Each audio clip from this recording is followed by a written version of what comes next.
All right, we have 6 o'clock, so I will call the regular school board meeting for the school district of Glenwood City to order.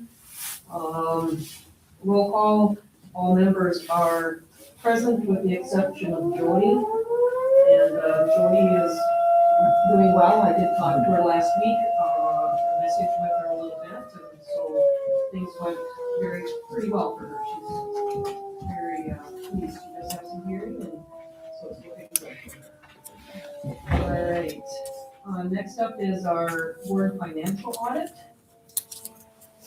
And we have Steve and Scott. Who would like to go first? I didn't have anything to ask. Okay. All right.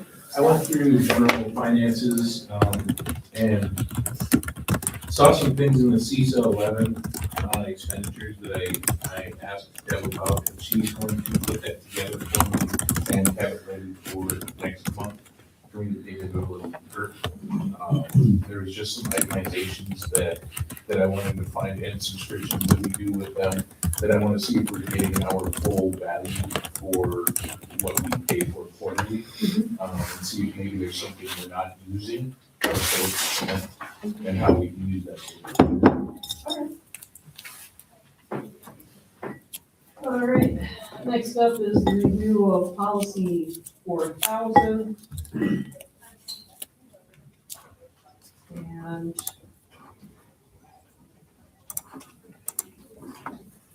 this was part of the whole stuff, and then this is about some, there's 2 administrative comments.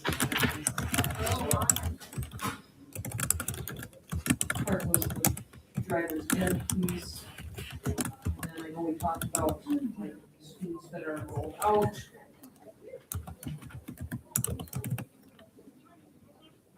Are there any questions in reference to what has been presented by anyone?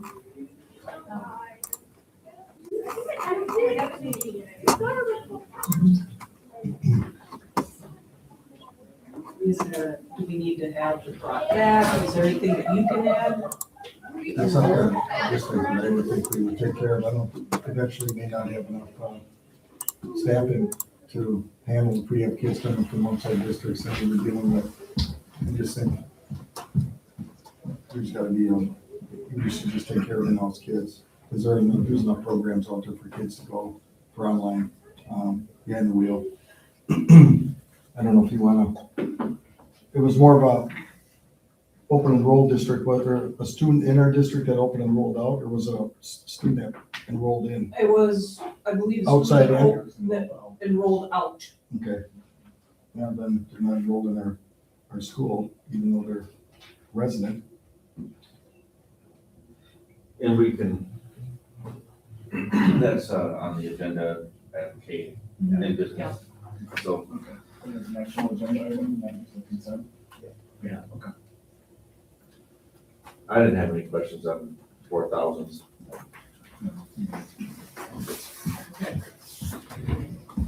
All right. We have a drawing of the ballot order for the election and our canvassers for our April 7th, 2026 board election. And the individuals will be on the ballot are myself, Amy Dopkins, Nicole Miller, Steve, we lost you on this one. Sorry to see that. We need someone to pull. Is there any canvassers that want to canvass in April? Who wants to canvass? Anybody want to canvass, set up the canvas for the April? You're in charge. Canvas? Anybody else?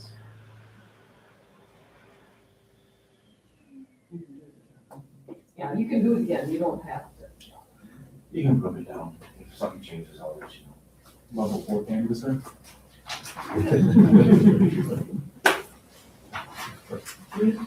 My pipeline. Okay, and who's gonna draw? Sure. The little pieces of paper, right? No, you're not kidding.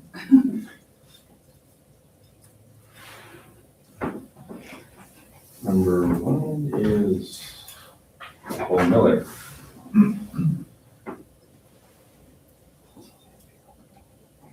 I grabbed two. Lisa Kaiser.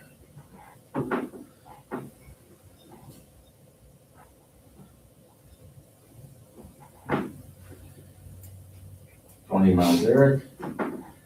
Just for fun. You find it? There it is. You only put three in there. Jokes. Amy Doc. Yeah, just to prove that there were four. Thank you. All right, thank you guys, and thanks for doing the canvassing today, you guys.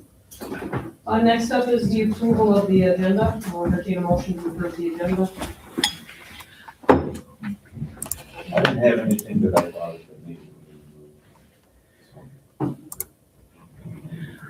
moved. So this is the approval of the agenda. Yeah, I'll make a motion to approve. All right, is there a second for that? I'll second that. Second by Jordan. Any further questions? Hearing none, all those in favor say aye. Opposed say no. Motion carried. Next up is our open forum session. Anybody? All right, we can move on. Next up is our consent agenda. Are there any clarifying questions needed, or does anybody need any of the items removed for further discussion? The only question I have is on the salt spreader attachment, and I think it kind of goes back to the spending limit again, where is that something that was purchased, or are we looking for approval to purchase? It is over that kind of $5,000 area, and I know it's kind of marginal, but especially on a salt spreader, it's something we really need, for there are other alternatives to $6,000 to spend. Yeah, I don't recall seeing it on any of the other, when we were talking about the tractors or anything like that. I didn't see any, additional attachments like that. So, we can, pull it and talk about it if you want to talk about it to a deeper level, or have a way to get more information from Patrick on it, or we can allow it to go through the consent agenda. If there's any other step. I know it's been talked a couple times on the $5,000 limit. I know it's not really clear in the policy, so it's something that we want to really have as a limit, or, you know, I know it's marginal, but, What is your question about the limit, Jordan? well, it's $58.99, Yeah, right? so So it's- we're saying it's over our kind of $5,000. which is why it came to us for approval.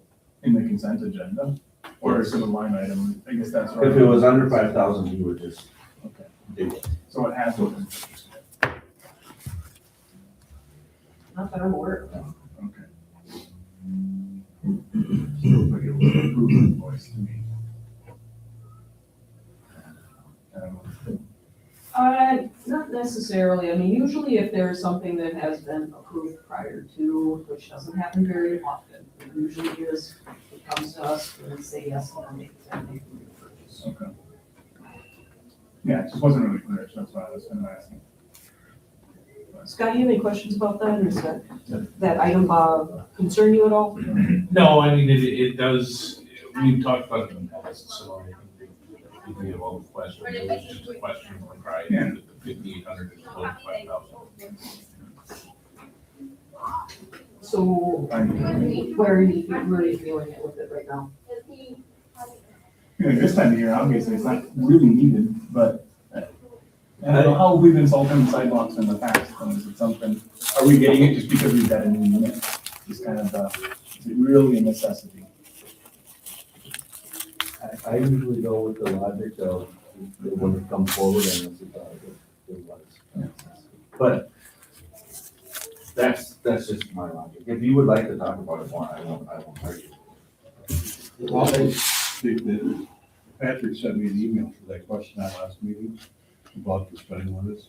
And I think what he told me was that when he took office, that we set the one of 15,000 without a book. But I don't remember that. But I don't think it I don't was recall that. formalized.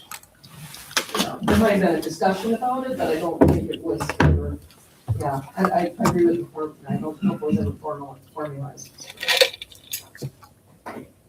So I guess the question is the issue with the approval of the thing itself, I guess is what you would want clarification on? I think so. Okay. 'Cause I mean, I think we can Not salt the necessarily. sidewalk somehow, right? For me, it just seems like we got a new unit and we said, hey, we can get this salter. Yeah.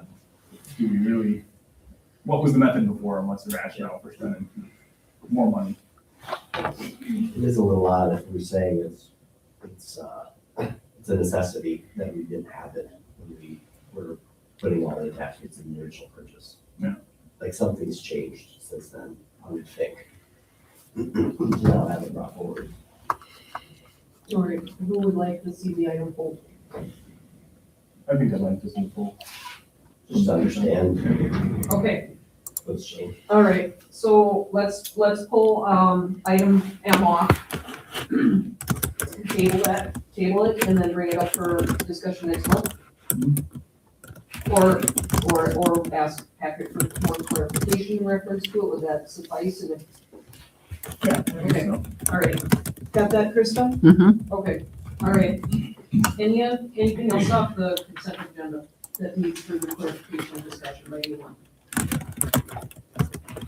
The only other thing I would request or ask is, I see we're struggling to fill the custodian support position, and if there's anything else they think or we think that can be changed to make sure that we're maintaining and retaining folks that we're hiring for that, please bring it forward so we can somehow make it so that we've got people who are here.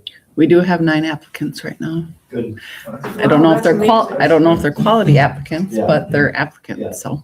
Okay, well, It's hard to get someone sometimes trained. we can't even get one. It's hard to get folks train them for 2 weeks and then have them quit 2 weeks after that. All right, so the consent agenda is all the items minus, item 9. Okay, everybody good? Clarified? Okay, so entertain a motion to approve the consent agenda. Motion made by Derek, do I have a second? I'll second. Second by Chuck. All those in favor say aye. Opposed say no. Motion carried. Next up is our administrative reports.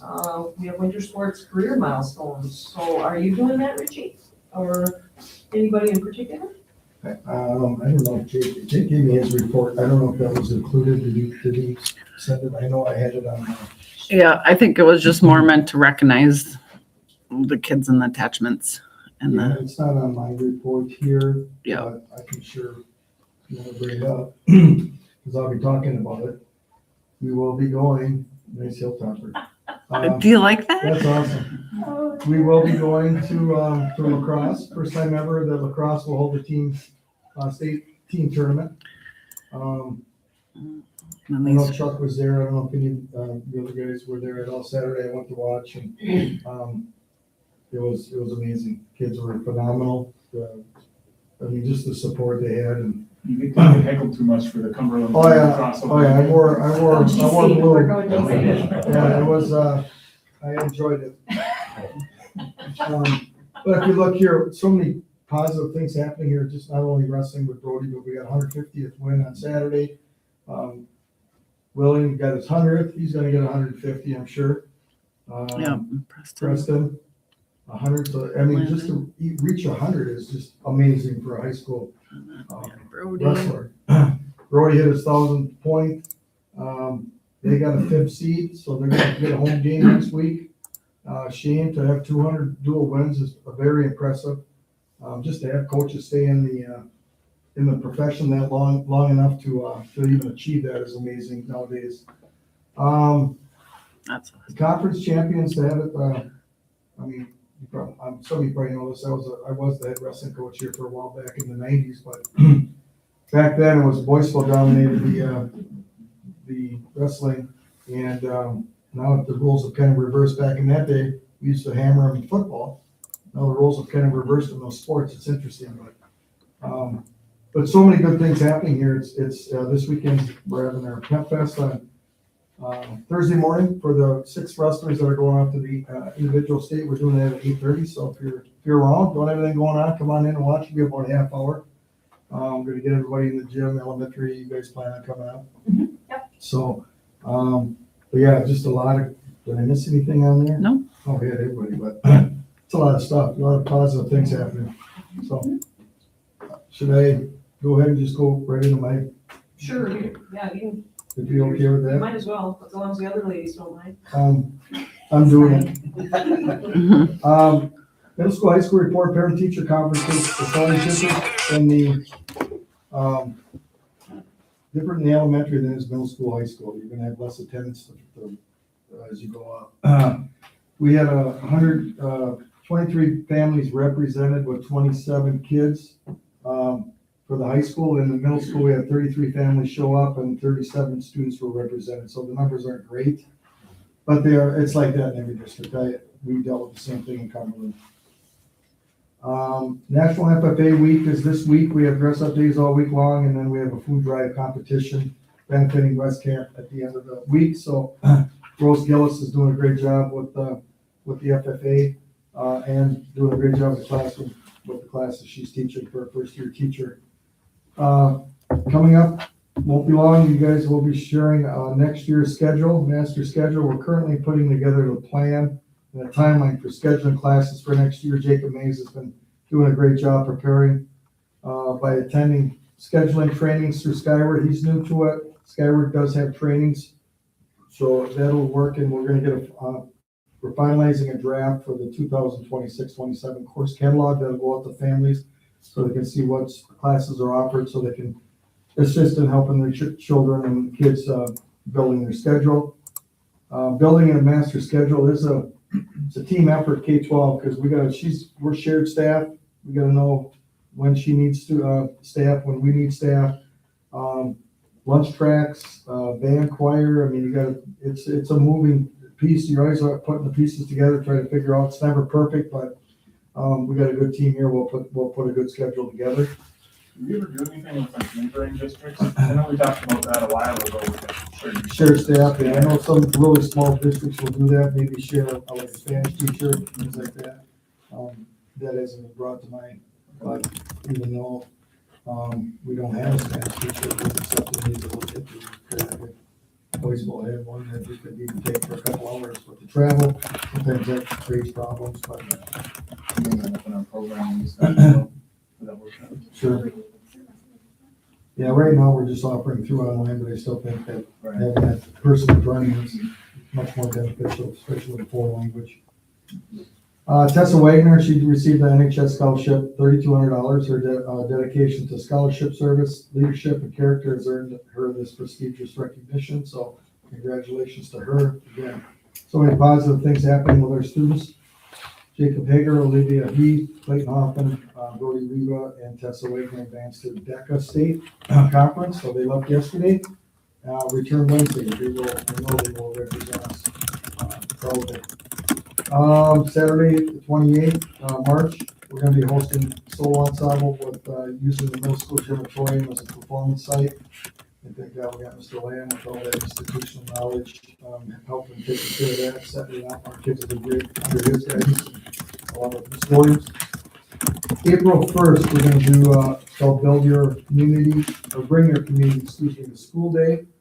This event is designed to expose students to a broad range of career pathways, strengthen school community connections, and provide students with meaningful opportunities to explore future aspirations. We're going to invite local professionals, business owners, apprentices, and community partners into our building to share their career experiences with students. And the purpose and benefits, it expands students' understanding of real-world career options that are out there, even locally. Strengthens the relationship between school and local community. You can't do that enough. It also encourages student engagement and career exploration, and highlights the relevance of academic work to post-secondary pathways. So it's going to be great to have that opportunity for kids to see that and experience that.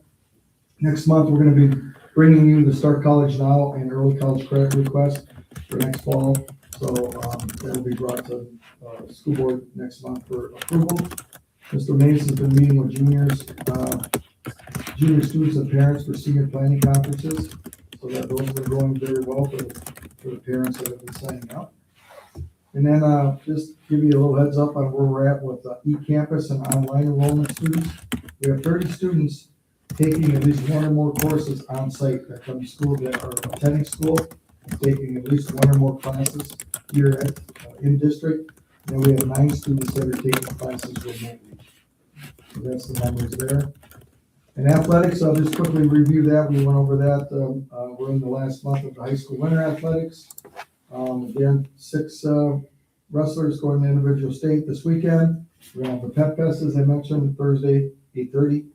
The team won sectionals on last Saturday. Again, we're gonna be in lacrosse next week. It looks like Friday evening we'll be competing. We don't know who we have yet. I think we find that out on Wednesday. The first team in Glenwood City history to go down to team state. We knocked at the door numerous times, 3 or 4 times, never got there, but we made it Saturday. We're looking at maybe a fan bus for students and community for Friday, March 6th, and potentially Saturday if we win the Friday duel. Sadie Rudolph competed at girls sectionals but fell short of qualifying for the state competition. Girls basketball, they will open up. We're going to be going to Gilman next Tuesday, tomorrow. Next Tuesday, the boys will be playing against hosting Ladysmith. And they have to play tomorrow at Lake Holcomb, Thursday at Spring Valley. The boys receive a 5 seed. Spring sports, track is going to be, will be starting March 9th. Softball will be starting on the 16th of March. Baseball practice is able to start on the 23rd. Golf practice on the 30th of March, and then middle school track will start right around April 1st. One other thing Jake wanted me to mention, Jake and Mike Hodal, the Colfax athletic director, have been appointed to research and suggest methods to enhance competitive balance of the middle school basketball. Discussions with other conferences, officials, and coaches for thoughts. We got maybe a mercy rule when the point differential gets, out of hand. There's really no benefit to either team when it gets to that point. So they're going to be doing some discussions on things like that. So a lot of good things happening in the district. Kids have been great. So any questions? How do you think that youth enrollment stuff has been? Is it more than what you anticipated we would have, or are there more kids that should, or? Well, there's some that probably, that's an avenue that it's credit remediation. They're taking classes that they need to try to get back on track. Some feel that, the families feel that being in school is not the best place for them, which makes, a lot of times I disagree, but I don't control that. It's a family decision. And just going through it right now this year, Jill Wright has done a great job because she oversees it. She's managing it. Hard to track. You can track everything, but then they're dealing with our kids engaged enough. Truancy, you can tell if they're not showing up to school here, you can work the state statute of truancy with that. But online, it's kind of hard to monitor that, how much time they're spending. And then, are they really doing it? Are they getting help? Are they cutting and pasting? There's the eCampus. The theory isn't theory. I understand the theory of it, and I think there's a purpose for it if it's used in the right way. But right now, that's everywhere. They're using online programs, and some kids think it's an easier path to get their diploma. Some are using it effectively. To answer your question, having 30 kids, I don't know, it's probably in the right around the ballpark, I'm guessing, for a school our size. For first time, first time run To and offer, stuff like yeah. that. I'm kind of surprised it was at that, when you said that number, I'm like, wow, did you expect that or did you anticipate that? Yeah. So, And some are just taking one class because maybe they need to make up an English class or on site. Some are taking 2 or 3 here, and they're kind of a hybrid. They're taking some Glen City classes, and you have like the 9 that are off campus, and this wasn't a place for them that they felt they could be successful, which I guess that's on them. any other questions for Richie? The enrollment thing, I saw, I think, a couple weeks ago, I saw the St. Clair Central kind of posted about their e-campus too. So I think the fact that we're doing something before a district like St. Clair Central is doing from an e-campus perspective is pretty telling, I think. And the nice thing about that, you don't have to stay committed to that. If there's a program's always coming up, so if there's something that we think we can better utilize for our students and use, I don't think you always got to keep that open, you know. Okay, Erin, I'll let you go next. Sorry, give me your last. It's okay. Let's do it. All right, kind of along the lines with what Richie was saying about assessments coming up. Ms. Wright and I have been collaborating together to ensure that all of our special education students got put into the state systems for accommodations and modifications that they need to be successful in those assessments. So whether it be the forward, DLM, ACT, pre-ACT, secure, to make sure all of their accommodations were put in, which was based off of their IEP and all the data entered correctly. And that was interesting for both of us because her going in and making sure that she was in the system correctly so she could put that in, and myself just having also knowing that system and putting that in with her. There was actually one system that I did not know, and I didn't have access to it either. So just making sure that we could get a hold of them to make sure both of our information was in there. So just collaborating together and making sure that that process was done and done correctly, because that is important for not only compliance, but access for that student, and that making sure that that representation then comes back, because that data is going to be accurate in the systems for our students. Just to gain a little bit of knowledge here. Yeah. When you write an IEP, you will put in accommodations for testing. Is it a separate, like, for a classroom evaluation or for a state evaluation? Is that in the IEP, one or the other, or is it, how does? They will mimic each other. So there is a separate form for like state assessments, and then there is their program summary that would have it for assessments in the classroom. But you don't want them to be completely different because they get used to those accommodations. So those accommodations that they're used to, you want them to follow in any big assessment too. So they're used to, and they know what they need for that help. So would an accommodation be like extra time or?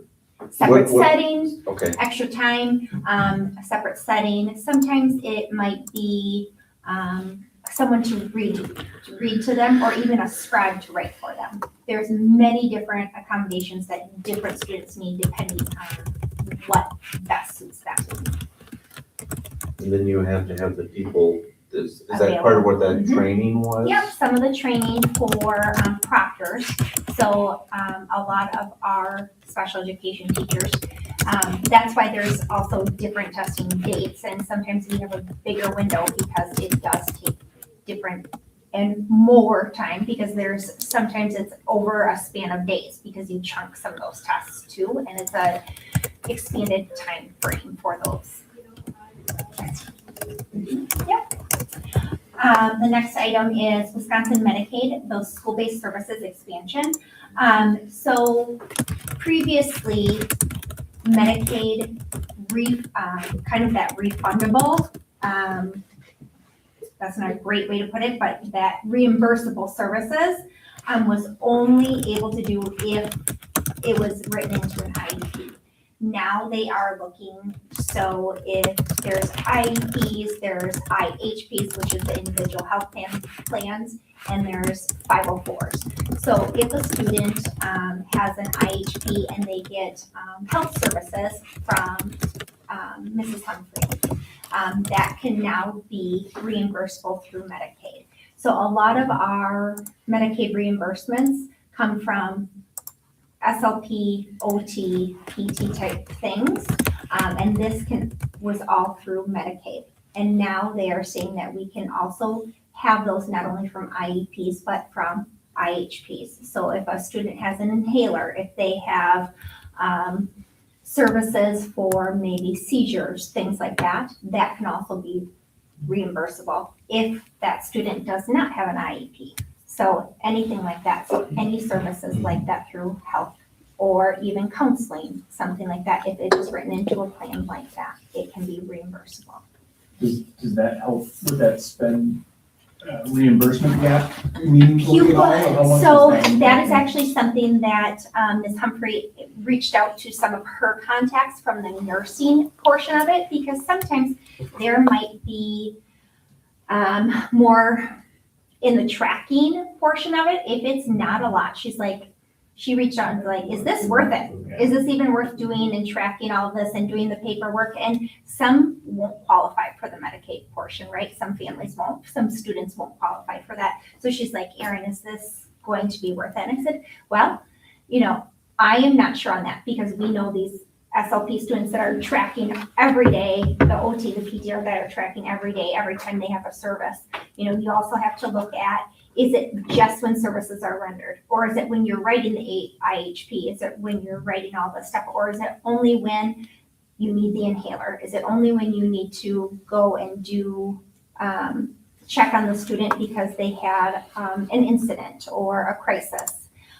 So she was looking into all of that stuff, because those are some of the things in the frequently asked questions that aren't answered. So she was trying to check in with some of her other network nurses that were kind of looking in those, because that was our only other biggest reimbursable that we would have in here. That's documented like that in an IHP or 504. I imagine it would only be reimbursable once the service has been provided. That's what we thought, but she's like, you never know, because then we also look at medication distribution for the students that come in and have medications throughout the day. So then that would also be something that we would want on there too.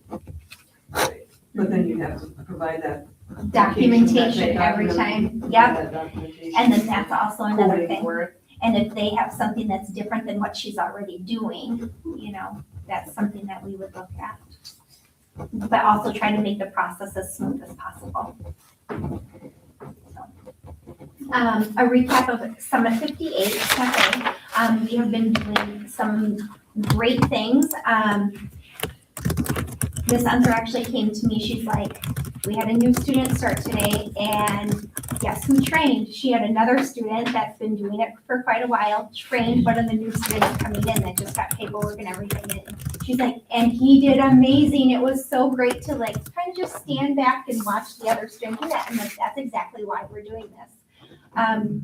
But some of the other things that we're doing within this is that we have done some giveaways for student and staff, and then a punch card system to buy 9, get the 10th coffee free. So that was kind of fun for students to try to figure out all those processes. So those little coupons come in, and at the bottom it was coffee or a muffin, coffee, muffin, or cookie. And they had to make sure that they tracked. They had to circle, and then they had to figure out how much, and then we divided it in half for what went to the store or what went to the activity or the club. And so figuring out all these items that come in with this was fun for them, and they liked being able to figure it out. But then they were like, okay, which goes with what? And they had to make sure. Sue also did a giveaway for a staff challenge. So they had 10 coupons for that. And she's like, hey, can you make our own coupon for this? So then they know that all these coupons have to come to me when they come in, because they don't all use them on the same day or at the same time. Those students have to make sure that they're paying attention when these things come in and keep them separate and just kind of keep track of everything. Ms. Hoyt's classroom, with ARC students, they're going to get in on it and start making baked goods when Ms. Erickson comes in to do their baking. They're going to start baking them and bringing them to us to sell in the school store too, so that they can be a part of this and following. So we went over some of the safety precautions that they'll have to do in the classroom. And I said, gloves and keeping the hair back and all that stuff. She's like, we're going to do it. We're going to start. So they're starting by practicing the plastic gloves and making sure that the hair is back and all that stuff. So we went through all these things and making sure the cleanliness and all that. So they're pretty excited about being able to get in on the community of what is going to, you know, kind of be that whole project of landscape. So, very exciting. Childcare update. Ms. Davis and her team are very excited about the transition of moving over. I got to go down and see the office in its form of being prepped and ready, and they were talking about moving things over and kind of going, what if we have 3 dollhouses over here and you have 2? How is this going to make it work? She's doing great trying to go, okay, you know, when can we start this? When's too soon? She had a wonderful meeting the other night. It not only addressed the immediate transition steps, but also focused on that forward planning just to best support each other in their communication, but also students and families moving forward. So when they're looking at not only trying to combine all their things, but just themselves as a staff and being all in one place, which I think everyone agrees that's what they need as a staff, but also our families and our students to all be here. So everyone's very excited. And also kind of organizing and planning the logistics and completing all their necessary paperwork and just planning for everything this summer and even into next year. She's always very ahead of that.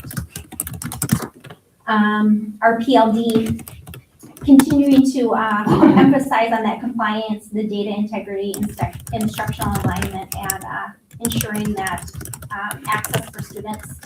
I was counting them up just because I don't keep track, like marking everything down, but we've had 88 meetings this year between evaluations. That includes initial re-evaluations and just IEP meetings. So during our meeting, we always check in with each other, because this time of year, you kind of get like, whoa, we have a lot of things going on. And one of the things that I had stated was I pulled up Facebook so I could share something with my sister, and the things that pop up on my feed are like the overwhelm of IEP and meeting and everything, just burnout, right? So what I had asked them to share with me is the positives that they're seeing in their students from their IEP goals and their strengths and everything that's happening because of their meetings. And they had some great things to say. But yet you could see on their faces like, yep, those 88 meetings and all of these things happening. So then I had asked them, I said, I want you to pull out these. I'm going to come around in the afternoon because I wanted to see their progress monitoring. Because during an IEP meeting, one of the things that we always put in our IEPs is that data. And that's what we use when we have a baseline and a goal, because our baseline is what we need to grow to our level of attainment. But we don't pull out that binder with all those data points in there. We have a baseline and we use that in that goal. So I said, I want to see whether it's on a Google Doc or in your binder that you have that, and I want to look to see how you're collecting it, because I don't check that every week. I only check it every once in a while. So when I went around, because some of those strong points were like, this student grew from this to that, and I wanted to see some of those things so that they could show it to me. That was one of the positives.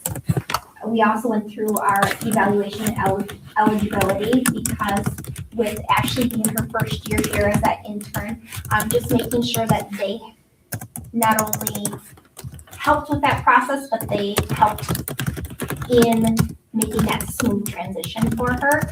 It's always a hard thing when you're going through an initial evaluation or even a re-evaluation. Sometimes they do 5 to 7 tests or assessments, and you go through all that data, whether it's a re-evaluation or initial, and then you talk about the criteria of why they're there, and then the needs documentation, and then you go into the IEP development. So we went through a lot of things. The other thing that was a big talking point at the PLD was Jamie and I had been working on getting more adult support for those elementary students and making sure that it was documented in that progress or the program summary so that it was flexible for those students. So if it was growing and changing with the student, it could always just be tweaked a little bit without being nope, it needs to happen for 20 minutes every day at this time and doing this exact thing. We needed to be able to grow with the student and in those needs while still being flexible and being able just to manipulate it a little bit, but be compliant with the IEP. So we just talked about the wording and how that could happen. Does adult support mean the teacher or the para or the parents? What is? That's why adult we support? put it as adult support. It could be the teacher, it could be a para, it could be a special education teacher, anyone that you are able, that is able to work with the student in the way the student needs. So it could be a reteaching, it could be a pre-teaching, it could be the absolute goal, or it could be a cueing need for the student in the classroom. It could be a reminder. But what defines it is that frequency of when the student needs X, Y, Z. And it might come from different places. at different times. Any other questions on any of that? I want to gain a little bit more knowledge. Mhm. What is data integrity? Making sure that it is, depending on what kind of, but if you're looking at it, you want to make sure it is accurate. And it is, like, if my goal in the IEP has to do, say, comprehension, it has to be what it states for for the student and where it's growing. If that makes sense. Yes. It can't be about, so if I have a comprehension, I don't want to be looking at something completely different. Yeah, we can't look at data for math Yes, to be, yep, it has to be matching what it states Okay. in there. Okay. In the IEP or in the goal. thank you. That it for you, Erin? That's it. Okay, Ms. Jean. Okay. And I put on the top of mine my 3 in the nose since the last time that we had our board meeting. I always forget, I know somebody had asked me to send those to you guys after they come through and I always forget to do that. So we try to put them on here for you guys. There you have underneath that, I put my parent-teacher conference data for you that we have for conferences. And like Richie said, at the elementary, it's always kind of typical to have a higher turnout down. I do still have all of my teachers have their conferences scheduled, whereas middle school, high school, it's not, it's kind of dropped by, so that kind of helps increase our attendance. I also too, kind of in the fall noticed, I wanted to increase some of that, so I really kept on my teachers and tried to remind them, make sure if you haven't heard from certain parents that you're reaching out directly, you're getting them on the schedule, to try to increase those numbers. So I will say it feels like each time we have conferences, I'm seeing new parents that I hadn't seen before come for conferences, so that's always a good thing. I also think too, our PTC having the book fair has really helped to bring in the people. It gives them another reason to come. Kids are always super excited for that. So that's also been a nice way. And then too, with the book sales, the PTC gets a lot of like points and free money back to be able to support our teachers. So this year, the PTC also had the teachers complete, or this spring, excuse me, had the teachers complete a wish list, and then the teachers were able to get a lot of those books on the wish list paid for by free money, free points from earnings over the last year. So that was awesome. Our Turn the Page events this year, which I talked about last month, are continuing to go extremely well. So I did put the flyer for the next one, which is March 2nd, coming up here already. They are bringing an author, a local author that will be coming in for that. Like I explained last time, it seems like every event, we're getting more and more people coming, which has been great and been awesome. Because anytime we can get families in, it really helps our students and staff, so our students and families. High school has started their FFA classroom visits this week. So classroom teachers signed up for students from the high school to come on down and do some reading with our students. Again, anytime we can have that cross connection, I just love. So they just walk on down, they come read with the students, and then come back. So that's been awesome. And then I also noticed today too, the FFA students are coming around with gifts for teachers as like a thank you. So that was pretty awesome too. Early literacy coach grant, if you remembered last month I talked about that. I know somebody had asked me, I think it was Jody had asked about timeline on that for approval. I did look that up. DPI is expected, currently, again, this is always changing, but the only guidance we have from that is says they're expected to announce selected schools in March, whatever that means. So that's the information that we have with that. So I'm hoping, fingers crossed, that we get that. If not, we'll figure things out, but I'm feeling confident with that and glad that that's been submitted and taken care of. One unique thing that we had, Miss Wakeling had took 4 of our elementary students. We had 5 signed up, but 1 little kiddo was sick. So we had 4 students and Miss Wakeling, one of our 4th grade teachers, go to CISA 11 for a science STEM activity where they kind of competed in different little challenges throughout the day. That is the first time in a long time, if ever. I don't know if the elementary school's ever sent students there. So that was kind of a neat opportunity for them to get out of the building and go and do these activities and compete with other kids. There were, I believe, 8 different teams there. They finished and they did a great job. So that was awesome. When they came home, when they came back that afternoon, I was in the office and they came through the doors were locked and they were so loud and they were so excited and they were just all shouting at once. So that was definitely awesome. So I've kind of tagged Miss Wakeling as my go-to teacher for different opportunities. So we're going to be looking at next year different opportunities and how we can get kids off-site to go participate in things like that. I think it's great that we can represent Glenwood City, and then also it's just good for the kids. They felt so important and they were so excited that they're able to participate in that. So that was a very positive thing. Like Mr. Nargis explained, we're starting the master schedule planning with that. Lots of moving pieces. I will say with the shared building, that's been an adjustment for me to continue to get used to as far as sharing staff with another building. But we always seem to be making it work. My priorities you'll see there are continuing the common planning time. This year with some of the sections that got a little bit wonky, I kind of like to say, with some of my grade levels where the common planning was difficult to line up. So we're going to really try to get that more lined up for next year. So I did ask for some staff volunteers that want to help sit around the table and come up with some different ideas. So that's kind of where we're at with that. In the next couple of weeks, we'll try to tighten things up. Between Mr. Nargis and I, we're working on timing as far as when the shared staff is available, when they're not. I try to keep them kind of the bulk in the middle of the day and give them shared staff on either sides. I also don't like to interrupt that morning instructional time.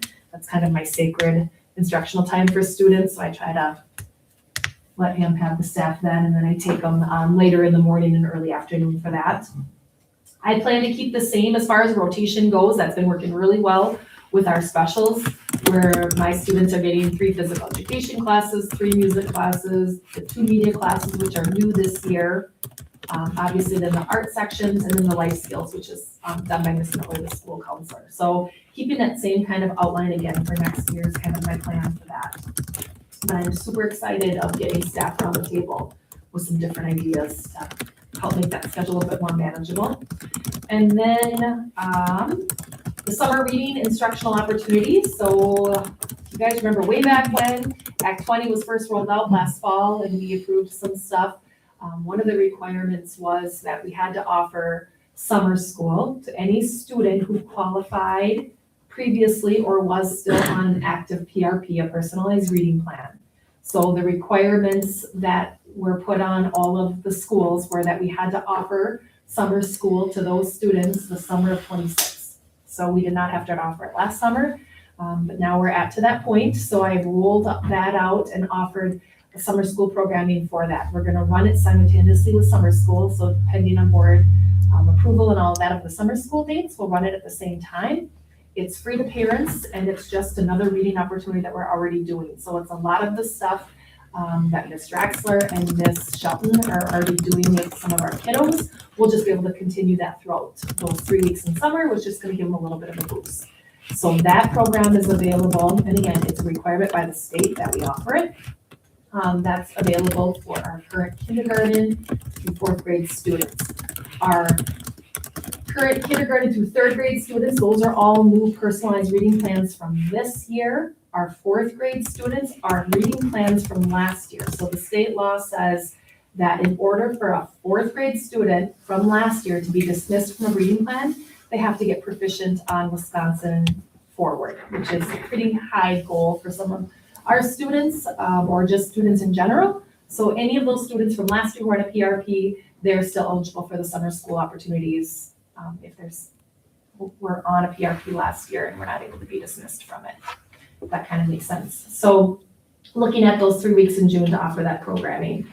The other thing that I did forget, and I can't believe I forgot this from my board report, so I'm just gonna kind of add it here, is when they were talking about the PLD days. So I did something a little bit different with Patrick's approval for PLD with the elementary staff.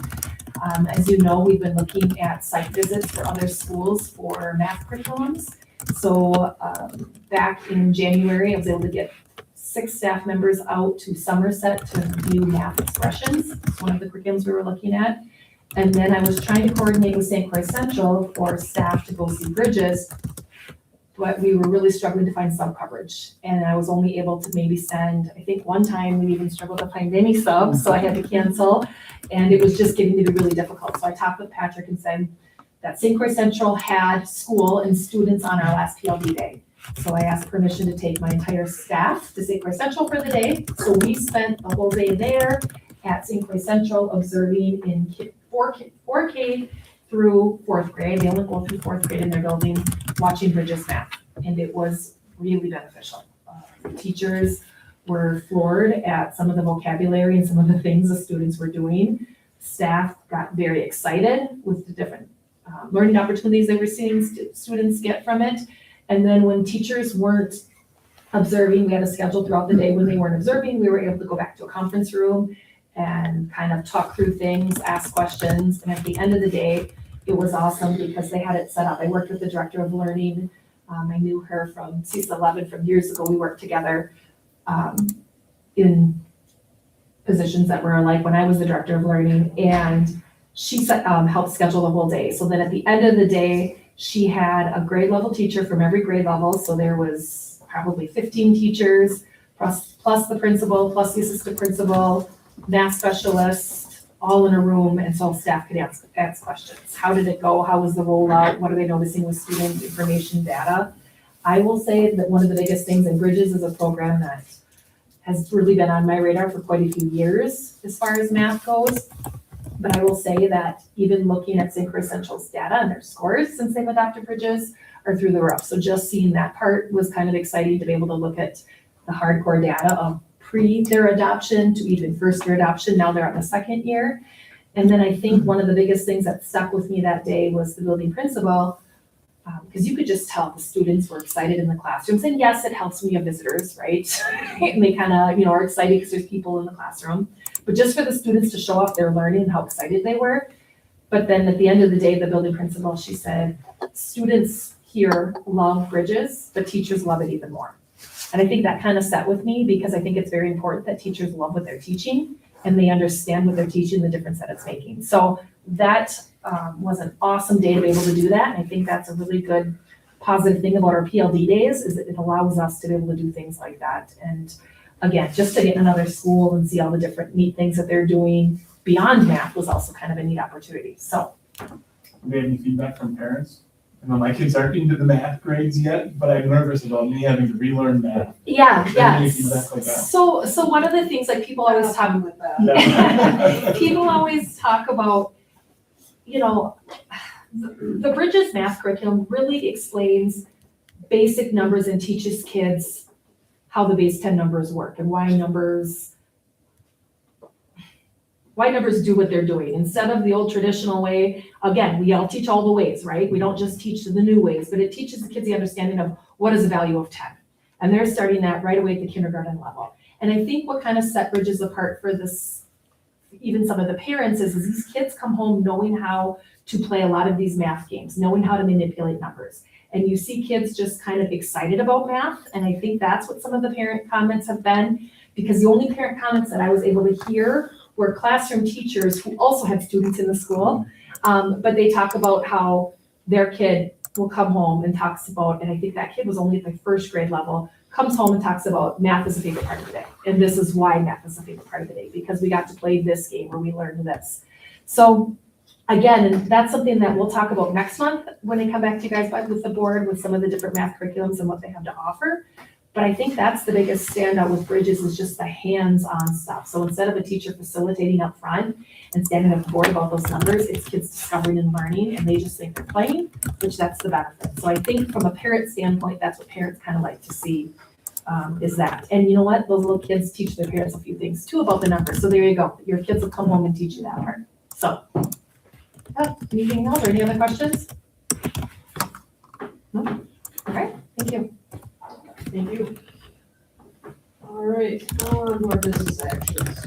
First up is the approval of professional staff retirement of Mr. Matt Lamb. And it's really hard to believe it's been 26 years for Mr. Lamb. And I remember when he first came, and my kids were juniors and seniors and stuff like that. So he's done a fantastic job, and he really has always been really enthusiastic about what he does, and getting kids involved, and he's going to be an extremely missed individual. So I need a motion to approve Mr. Lamb's retirement. I'll make that. Motion's made by Chuck, do I have a second? I'll second it. Second by Steve. Any further discussion? All those in favor say aye. Aye. Opposed say no. Motion carried. Next up. No. Yeah.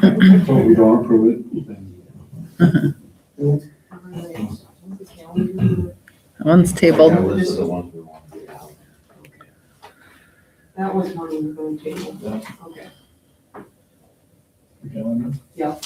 Yeah, so the reason the calendar is gonna, be tabled at this time, Patrick has gotten some questions, and there needs to be a little bit further discussion he'd like to bring back up. So I saw there was a lot of staff surveys. Was there any parent surveys in there as far as what their feedback on? Because this is the extended calendar, right, starting a couple weeks early? So that would be one of my questions, so is what we have in here I today. don't know if I don't believe there was parental, I thought it was staff. Yeah, okay. That's the way And that's the way, typically, in my experience, there usually isn't, because you must approve the authorization to apply for the early start. we did, Yeah. yeah. Knowing that, so now in the end, when you think about when you want to start, when you can end, there's really Christmas break, spring break, Thanksgiving, 3 or 4 days is about all you get to play with and try to piece them together, but, so. It's still gonna be discussed, and it's not finalized yet, so No. it's gonna kind of actually worked out. We're gonna get a few more weeks to work on it and tweak it, and I know you're never gonna make every family happy because they want to take 2 weeks off for Christmas, and if there's, you know what I mean, so. Yeah, right. That's right, at least on the staff side, we saw the majority of the staff was open to it. I'm just curious if we had a similar gauge of, what parents were Yeah. feeling, but, So do we need to make a motion to table? We've never really done tables before. No, you don't have to. We're just moving Yeah, on. you just table and bring it forth on the next, Gotcha. so you don't need a motion. The next item up is the Glenwood City School District's Board of Education primary election that was on February. The information was shown to us with where voters had, how they voted and where we're at. And like I had stated earlier, myself and Nicole and Edie and Tony are on the ballot, and Steve lost it this year, so sorry about that. Thank you for everything you've done. You put a lot of time and energy in. We really appreciate you. That's why we asked you that at one time. how many years have you done? this will, 2 different times, 3 years. Okay. Okay, all right. You put that as an action item if you want to approve that. that's an action item? Mm-hmm. So just- I don't understand the action on it. I don't know. It's just, it's discussion, it's not I don't think it's an action. Okay. It says he has action on there? Mm-hmm. It was Canvas, so it's official, so. Yeah, yeah, so I think it's just I don't believe we have to, that's done by the constituents, not by us. Okay. Okay. All right, next up is information, or for us to talk about, the impact statement. Okay, so, how do you guys want to meet, or how do we want to get together and meet and have dialogue and discussion, or do people want to, put points together on what they want, and then we just conform it I all? would recommend that, this is me, a committee of 3 people, so we don't need to post it, and then that committee could just, formulate the statement. And we can get input from others. With input, but we don't need to do it that way. That was just my initial thought was. I think that would be a good way to get something on paper, and then just, to your point, review or get feedback from others, and we can all then just. Yeah, you know, and if it's, Make sure it's a statement that the board wants to present, and right? if it's just 3 board members, we don't need to, you can meet at somebody's house, you don't need to come, or you can meet here and it won't, it's not necessarily a public. Doesn't need to be posted for a public meeting. I think that's a good idea, because lots of times you hash and hash, and you don't get to the Yeah. point. And so if we get to the points, what people think are the primary, thoughts and opinions. Yeah, but it definitely, all of us should have the opportunity to give input to that committee. Does Patrick or the legal counsel maybe have any feedback or direction? I mean, I know there's a lot of statements in there's a lot to read through. How does the board's statement, what's the goal of the board's statement, kind of thing the story we're telling with all of these other impact statements, right? I mean, does that kind of help frame what the board is trying to help summarize the impact to the district? In my opinion, yes. Yeah.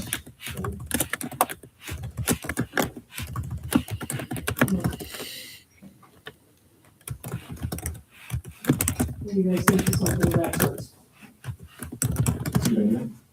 Yeah.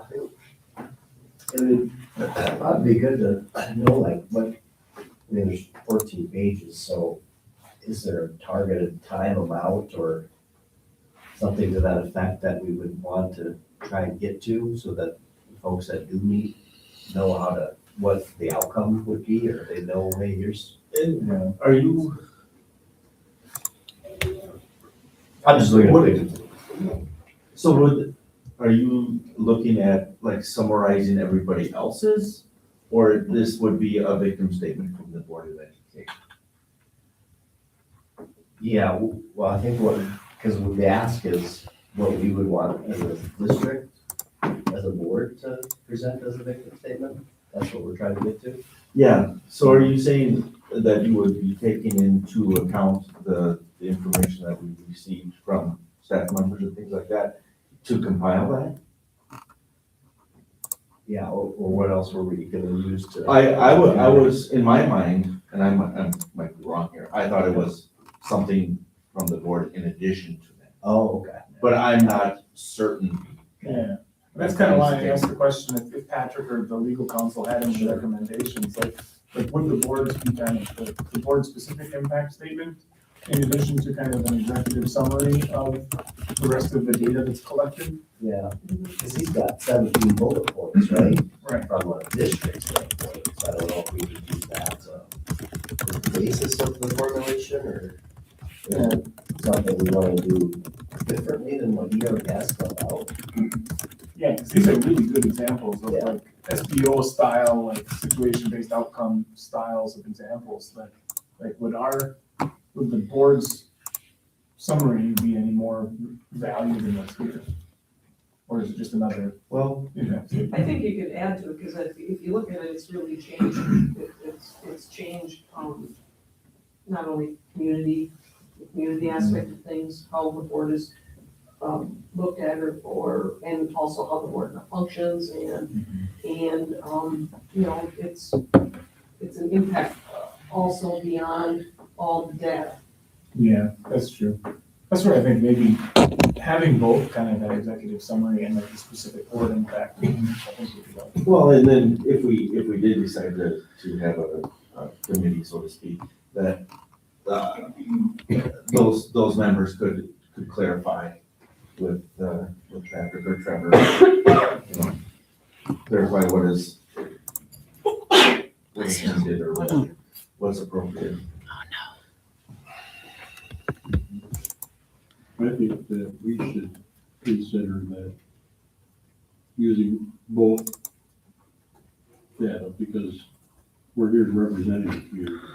It's good that we put the communities and the staffs, because they are part of the community, that we represent everybody. And so I think that putting in a board representation would be a very huge positive.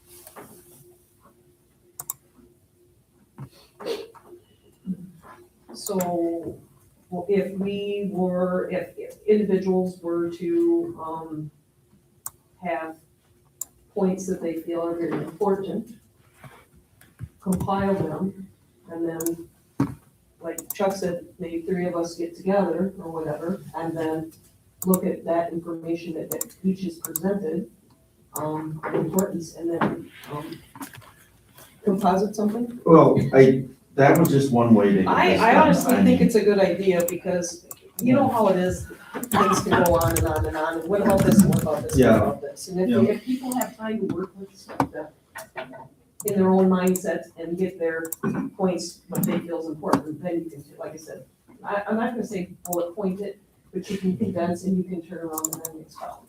You can ask people, well, what do you think about this, or what do you think about that? I think what might be good, like if we have a 3-person group that's gonna be doing the writing, you can just get all of the board feedback of, you know, is there 5 bullet points, you know, kind of expand on.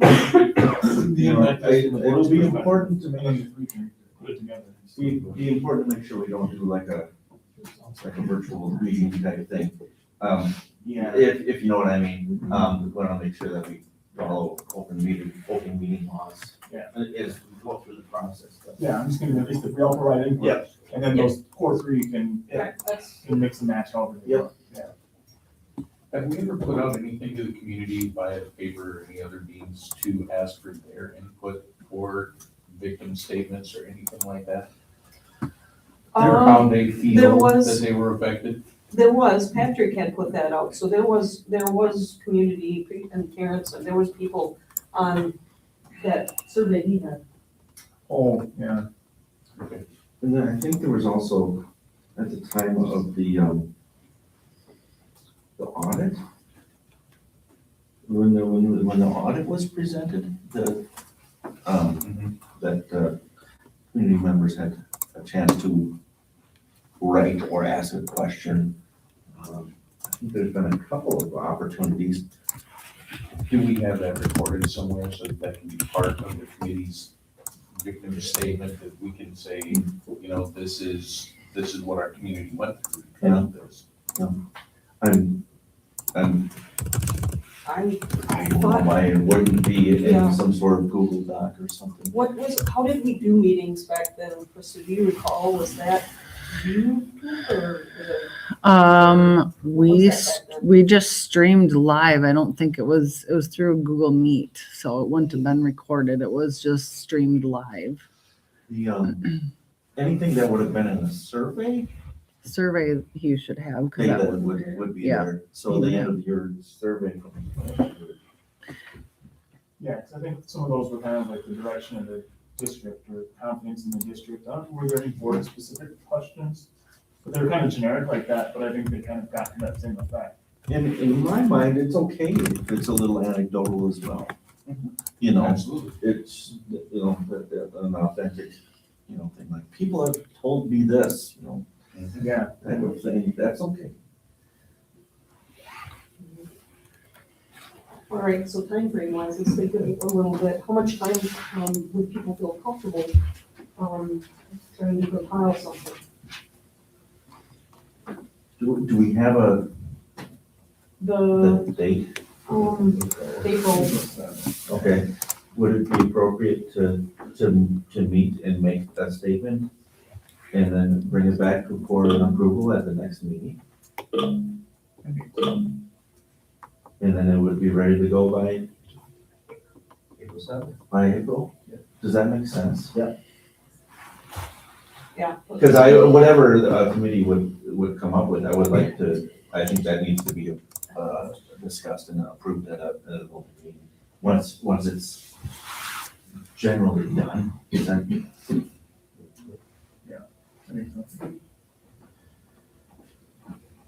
All right, so, couple weeks, Lynn, let's kind of anticipate a couple weeks, is that what you just said? well, before the next board meeting, let's see. Yeah, because I think if you figure out who three want to write it, and then say we have a meeting, or, those three are going to be drafting, say, in 2 weeks. Yep. Right, so then we've got a couple weeks to put our thoughts in an email to that group of three, and then they've got a couple weeks then, I think, to put together that response before the next board meeting. Yep. Okay, everybody, okay with that? We'll kind of do follow-up, I'll do follow-up email with everybody, okay? I think just who the three wants to be.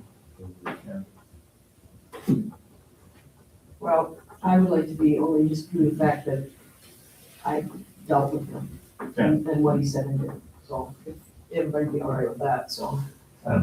Yeah. I mean, do we need to settle in three right now, or do we wanna, you just wanna take care of that later? Is that what you're saying? A lot of people think about it, and then I'll just touch base with, I'll send an email, I'll just Okay. reminder that just, respond back individually. So we're not in one. Okay, next up is an FYI in reference to,